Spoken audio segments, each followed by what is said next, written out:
Hello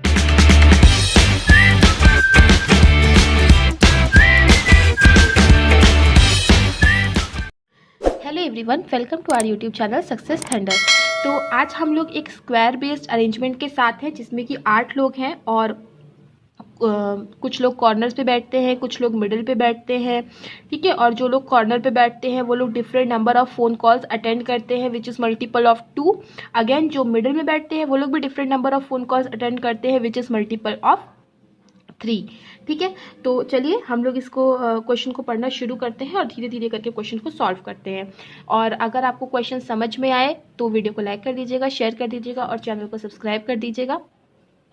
और देखते हैं आपकी अप्रोच क्या है, फिर मेरी अप्रोच फॉलो करिएगा, फिर देखते कंपेयर करिएगा कि किसके क्वेश्चन को जल्दी किसने सॉल्व कर लिया। ठीक है, मतलब कौन से अप्रोच को फॉलो करके आप जल्दी क्वेश्चन को सॉल्व कर लेते हो। अगर आपकी अपनी अप्रोच से ही आप जल्दी सॉल्व कर रहे हो तो वेल एंड गुड, नहीं सॉल्व कर रहे हो तो आप ये वाली अप्रोच भी फॉलो करके एक बार देखना, हो सकता है आपको जल्दी क्वेश्चन सॉल्व हो जाए और आपको थोड़ा फ़ायदा हो। तो चलिए क्वेश्चन को शुरू करते हैं। इसके साथ ही हम लोग एक ब्लड रिलेशन का क्वेश्चन भी सॉल्व करेंगे। और अगर आपको ब्लड रिलेशन बिल्कुल अच्छे से सीखना है तो फिर मेरी एक सीरीज़ है 0 to हीरो लेवल सीरीज़, तो उसको आप जाकर के ज़रूर वॉच करें। उसकी लिंक मैं डिस्क्रिप्शन बॉक्स में दे दूँगी, उतना ही वॉच कर लीजिए। उसके अलावा आपको कभी ब्लड रिलेशन कहीं और से सीखने की ज़रूरत नहीं पड़ेगी, ये आई कैन बेट दैट। ठीक है, और फिर भी कोई दिक्कत हो तो आप कमेंट सेक्शन में आकर के पूछ सकते हो, तो मैं ज़रूर रिप्लाई करूँगी। तो चलिए पहले क्वेश्चन को देख लीजिए, ठीक है, स्क्रीनशॉट ले लीजिए। उसके बाद अब हम लोग क्वेश्चन को पढ़ना शुरू करते हैं। ठीक है, तो क्वेश्चन में लिखा है 8 employees work in call centre and are sitting around a square table. 8 लोग एक एम्प्लॉयज़ हैं जो कि कॉल सेंटर में काम करते हैं और वो लोग एक स्क्वायर टेबल के अराउंड बैठे हैं। And they receive different number of phone calls per day. वो लोग different number of phone calls per day receive करते हैं। The one who seat at the corner receive call which is multiple of 2। ठीक है, तो corner वाले जो हैं वो लोग मल्टीपल ऑफ 2 में कॉल को जो है रिसीव करते हैं, और जो लोग मिडिल में हैं वो लोग मल्टीपल ऑफ 3 में कॉल को रिसीव करते हैं। ठीक है, अब जो जो नंबर्स हमें मिलते जाएंगे ना इनसे रिलेटेड, वो भी हम यहाँ पे नोट करते हुए चलेंगे। ठीक है, इससे पजल बनाने में काफ़ी आसानी हो जाएगी। आगे देखते हैं, the one who sits immediate right of R receive 46 calls. ठीक है, आर के जो इमीजिएट राइट पे बैठता है ना वो 46 कॉल्स रिसीव करता है, which is multiple of what, which is multiple of 2। ठीक है, तो एक हमें मल्टीपल 2 का मिल गया। R faces the one who receive 15 calls. R उसको फेस करता है जो कि 15 कॉल्स रिसीव करता है, and 15 calls is multiple of 3, तो वो भी हम यहाँ पे नोट कर लेते हैं। The one who receive 39 calls sits third to the left of L. अच्छा, एल के थर्ड लेफ्ट पे वो बैठता है जो कि 39 कॉल्स रिसीव करता है, और 39 मल्टीपल है 3 का, तो ये चीज़ हम नोट कर लेते हैं। तो the one who receive 39 calls sits third to the left of L who does not receive 46 calls. तो एल जो है वो 46 कॉल रिसीव नहीं किया है, तो हमने नोट कर लिया। D sits immediate left of the one who sits immediate left of the one who receive 15 call. अच्छा, 15 कॉल्स जो रिसीव करता है उसके इमीजिएट लेफ्ट पे जो बैठता है, डी उसके इमीजिएट लेफ्ट पे बैठता है। ठीक है, तो D sits immediate left of the one who sits immediate left of the one who receive 15 calls. मतलब 15 कॉल्स जो रिसीव करता है उसके सेकेंड लेफ्ट पे कहीं ना कहीं डी आएगा, ये मतलब है उसका। ठीक है, तो देखो 15 जो कॉल रिसीव करता है उसके सेकेंड लेफ्ट पे कहीं ना कहीं डी आएगा। ठीक है, देखो अब इस चीज़ को कितना घुमा फिरा के दी गई थी। ठीक है, D sits immediate left of the one who sits immediate left of the one who receive 15 call, मतलब 15 कॉल के जो इमीजिएट लेफ्ट में बैठा है उसके इमीजिएट लेफ्ट में डी बैठेगा। इन सिंपल शब्दों में 15 कॉल जो रिसीव करता है उसके सेकेंड लेफ्ट पे कहीं ना कहीं डी आएगा। अच्छा, L is not an immediate neighbour of D. L जो है वो डी का नेबर नहीं है, तो यहीं पे लिख लो कि एल जो है वो डी का नेबर नहीं होगा। ठीक है, एल डी का नेबर नहीं होगा।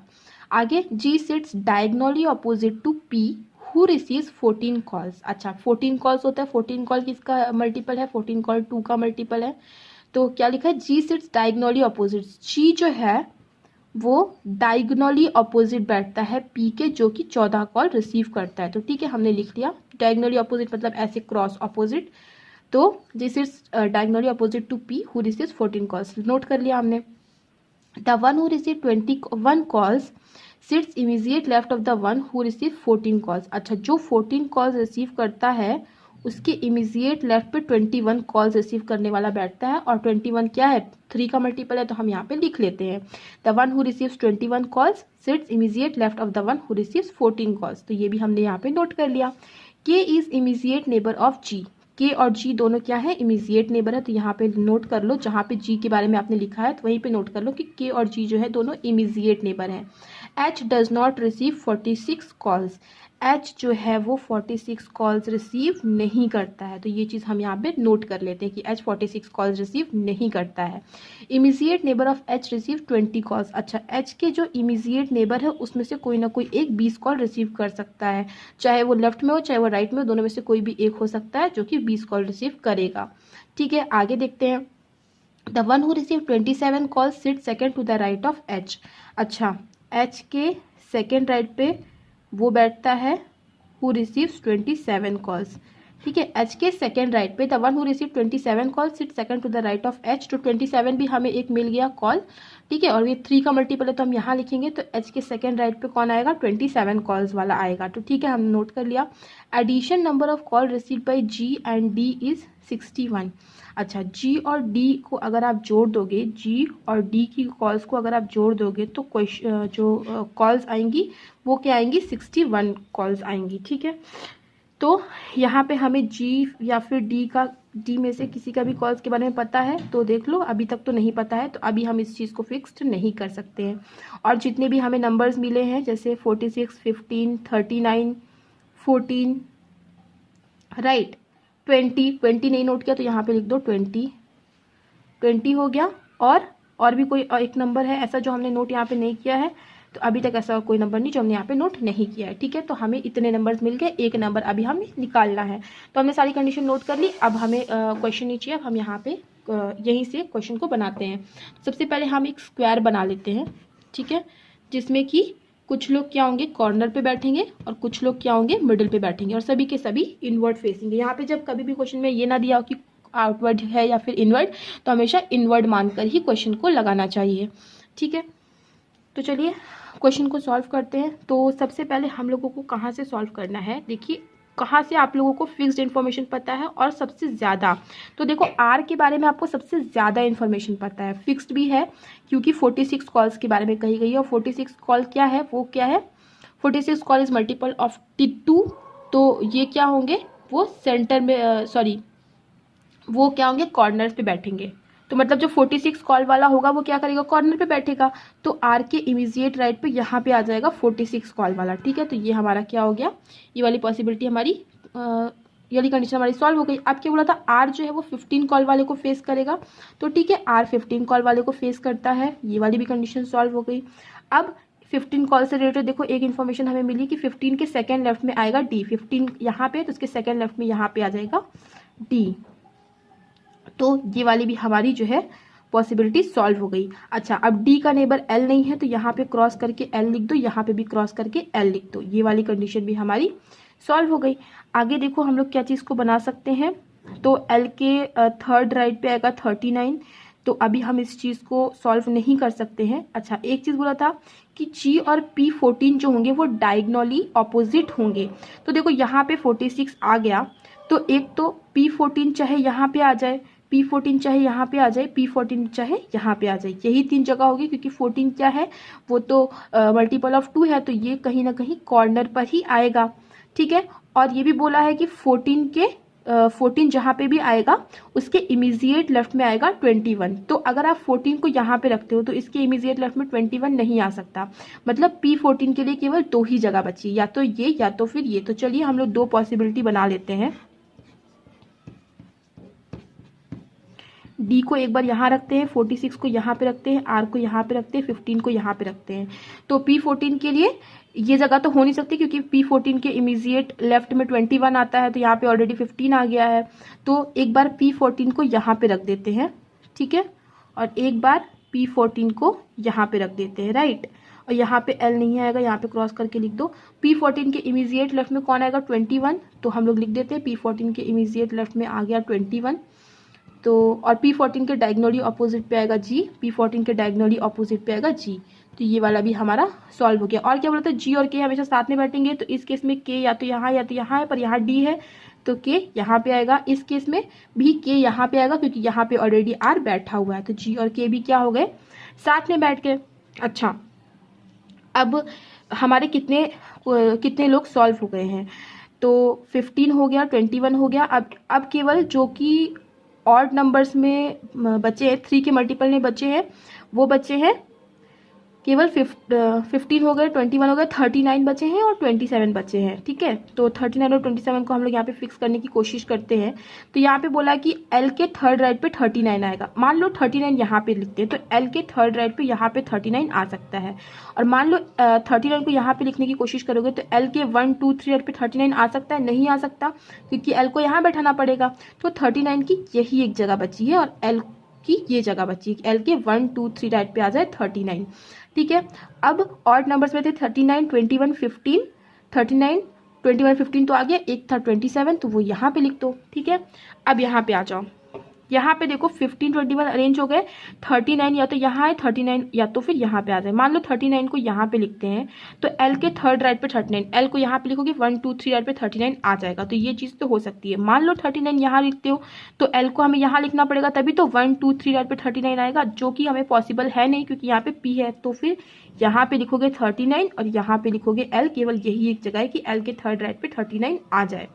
ठीक है, तो चलिए ये वाली भी चीज़ हमारी अरेंज हो गई है। तो अगर 39 यहाँ आ गया, 21 यहाँ आ गया, 15 यहाँ पे आ गया, तो केवल एक ही बचा है 27, तो 27 यहाँ पे आ जाएगा। अच्छा, क्वेश्चन में लिखा है कि जी और डी के जोड़ को 61 मिलेगा। ठीक है, तो इस केस में डी कितना है, 21 है। अगर डी 21 है और जी और डी को मिला के 61 है, तो 61 इसमें से अगर आप माइनस करोगे तो कितना आएगा, 40 आएगा। तो इस केस के हिसाब से जो जी की वैल्यू होगी वो 40 होगी, राइट। और इस केस में देखो डी कितना है, इस केस में डी है 27।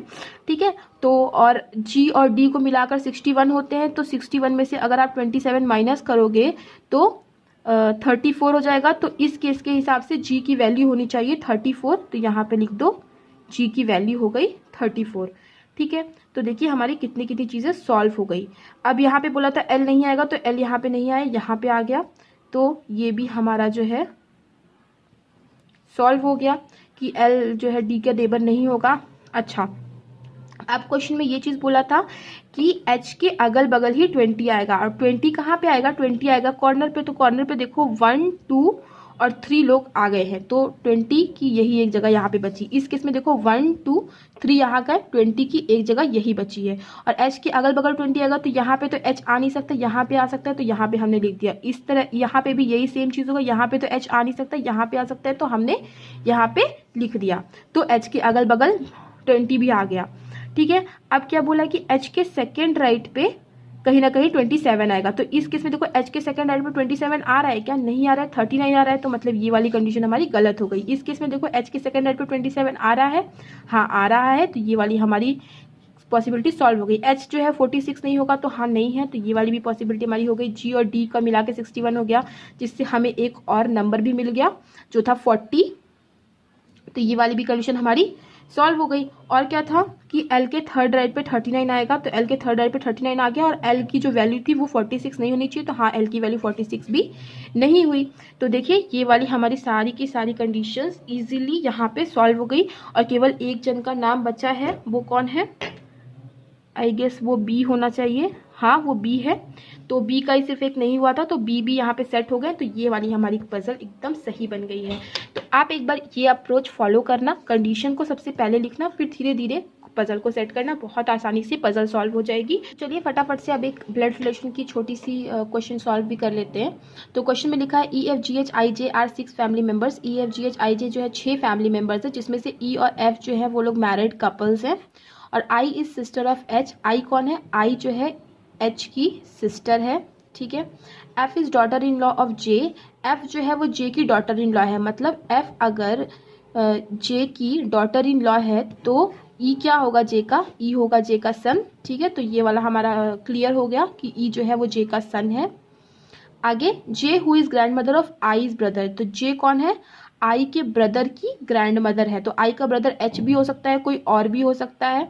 तो अब अगर आई के ब्रदर की ग्रैंड मदर होगी जे, तो आई की भी ग्रैंड मदर होगी जे। तो अभी फिलहाल हम लोग ऐसे लिख देते हैं कि जे जो है ग्रैंड मदर है आई की भी और आई के ब्रदर की भी, ठीक है। H is the only son of G. अच्छा, एच जो है वो सन है किसका, जी का।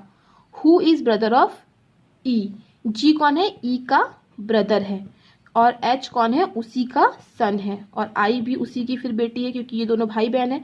तो ये देखिए 2 2 4 2 6, 6 लोग इतनी आसानी से सॉल्व हो गए। जे ग्रैंड मदर है तो इसलिए मैं यहाँ पे माइनस लगा रही हूँ, क्योंकि फीमेल के लिए मैं माइनस लगा देती हूँ और मेल के लिए मैं प्लस लगा देती हूँ। इसका कोई लॉजिक नहीं है, मैं हमेशा से ऐसे ही लगाती हूँ, तो इसीलिए मैंने ऐसे लगा दिया। आप चाहो तो फीमेल के लिए प्लस लगा दो, मेल के लिए माइनस लगा दो, या कोई और साइन भी यूज कर सकते हो, ठीक है।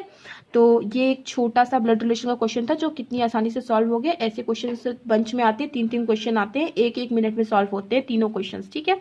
तो इस टाइप के क्वेश्चन की प्रैक्टिस करते रहिए। तो चलिए मिलते हैं फिर अपनी नेक्स्ट वीडियो में। Thank you so much for watching.